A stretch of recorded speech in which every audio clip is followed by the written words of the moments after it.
کہ آزر کا بیٹا ابراہیم لوگوں کو بتوں کی پوجا سے منع کرتا ہے اور ایک خدا کی دعوت دیتا ہے، تو اس نے ان کو اپنے دربار میں بلایا اور آپ سے جھگڑنے لگا۔ حضرت ابراہیم علیہ السلام نے فرمایا کہ میرا خدا تو وہی ہے جو مارتا بھی ہے اور زندہ بھی کرتا ہے۔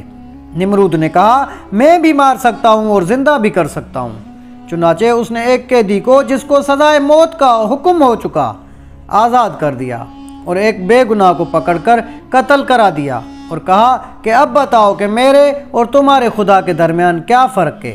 بسم اللہ الرحمن الرحیم۔ تمام بھائی اور بہنوں کو السلام علیکم۔ ناظرین گرامی، آج کی ہماری ویڈیو کا موضوع حضرت ابراہیم علیہ السلام ہے۔ حضرت ابراہیم علیہ السلام کا ذکر قرآن شریف میں 86 جگہ آیا ہے۔ حضرت ابراہیم علیہ السلام بہت ہی بڑے نبی گزرے ہیں۔ دنیا میں جب بت پرستی کا زور ہو گیا، لوگ بتوں کو بناتے اور خود ان کی پوجا کرتے۔ حضرت ابراہیم علیہ السلام کے والد بھی بت بناتے تھے اور بتوں کو خدا سمجھتے تھے۔ حضرت ابراہیم علیہ السلام ابھی بچے ہی تھے۔ وہ دیکھتے کہ میرے والد اور دوسرے لوگ خود ہی مٹی اور لکڑی سے بتوں کو بناتے ہیں اور پھر ان کو خدا سمجھنے لگتے ہیں۔ وہ حیران ہوئے کہ کس قدر بے وقوف ہیں یہ لوگ۔ حضرت ابراہیم علیہ السلام ان لوگوں سے کہتے کہ تم لوگ کیوں ان بتوں کو پوجتے ہو؟ یہ تمہیں نہ کوئی نفع دے سکتے ہیں نہ کوئی نقصان دے سکتے ہیں۔ مگر وہ جواب دیتے کہ جو ہمارے باپ دادا کرتے ہیں وہی ہم کر رہے ہیں۔ ایک روز ان لوگوں کا شہر سے باہر کوئی بڑا میلہ ہوا۔ یہ سب لوگ اس میلے میں شریک ہونے شہر چلے گئے۔ حضرت ابراہیم علیہ السلام اس میلے میں نہ گئے۔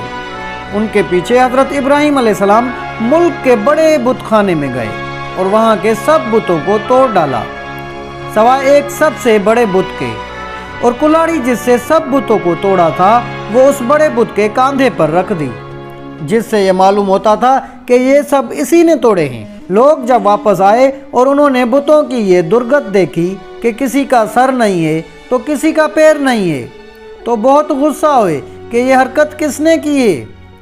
سب نے شبہ حضرت ابراہیم علیہ السلام پر کیا کہ وہی بتوں کو برا کہتے تھے اور میلے میں بھی نہیں گئے تھے۔ آخر ان کو بلا کر پوچھا کہ یہ بت کس نے توڑے ہیں؟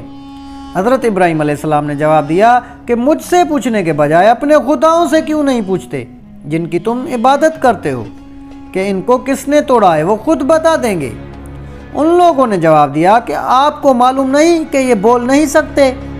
حضرت ابراہیم علیہ السلام نے کہا کہ پھر تم ایسے بیکار خداؤں کی پوجا کرتے کیوں ہو؟